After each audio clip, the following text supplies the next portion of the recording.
राम राम भाइयों। आज की हमारी कहानी का शीर्षक है शत्रु की सलाह। नदी किनारे एक विशाल पेड़ था। उस पेड़ पर बगुलों का बहुत बड़ा झुंड रहता था। उसी पेड़ के कोटर में काला नाग रहता था। जब अंडों से बच्चे निकल आते और जब वह कुछ बड़े होकर माँ बाप से दूर रहने लगते, तभी वह नाग उन्हें खा जाता था। इसी प्रकार वर्षों से काला नाग बगुलों के बच्चे हड़पता आ रहा था।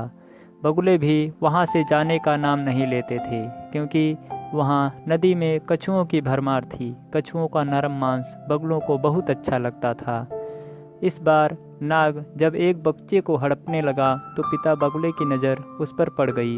बगुले को पता लग गया कि उसके पहले बच्चों को भी वही नाग खाता रहा। उसे बहुत शोक हुआ। उसे आंसू बहाते एक कछुए ने देखा और पूछा, मामा क्यों रो रहे हो? गम में जीव हर किसी के आगे अपना दुखड़ा रोने लगता है। उसने नाग और अपने मृत बच्चों के बारे में बताकर कहा, मैं उससे बदला लेना चाहता हूँ।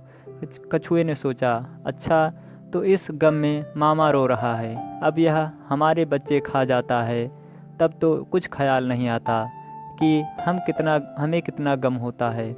तुम सांप से बदला लेना चाहते हो तो हम भी तो तुमसे बदला लेना चाहेंगे। बगुला अपने शत्रु को अपना दुख बताकर गलती कर बैठा था। चतुर कछुआ एक तीर से दो शिकार मारने की सोच रहा था।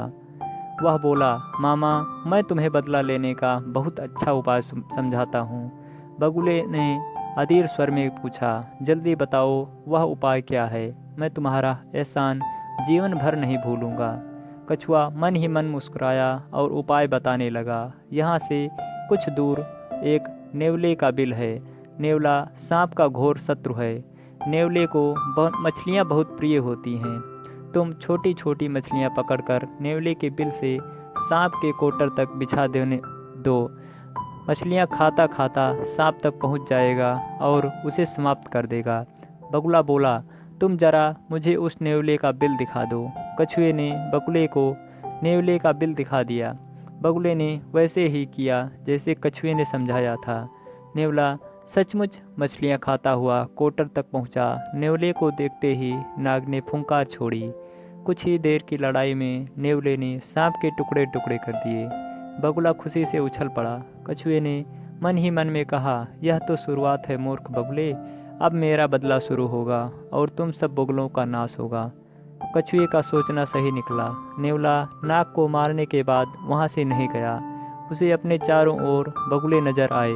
उसने उसके लिए महीनों के लिए स्वादिष्ट खाना। नेवला उसी कोटर में बस गया जिसमें नाग रहता था और रोज एक बगुले को अपना शिकार बनाने लगा। इस प्रकार एक एक करके सारे बगुले मारे गए। इस कहानी से हमें यह सीख मिलती है कि शत्रु की सलाह में उसका स्वार्थ छिपा होता है और अपने शत्रु की सलाह कभी नहीं लेनी चाहिए। वैसे भी अगर आप किसी की भी सलाह लेते हैं तो उसमें अपनी बुद्धि का प्रयोग करके ही उसका प्रयोग करना चाहिए। इसी के साथ हमारी आज की कहानी समाप्त हो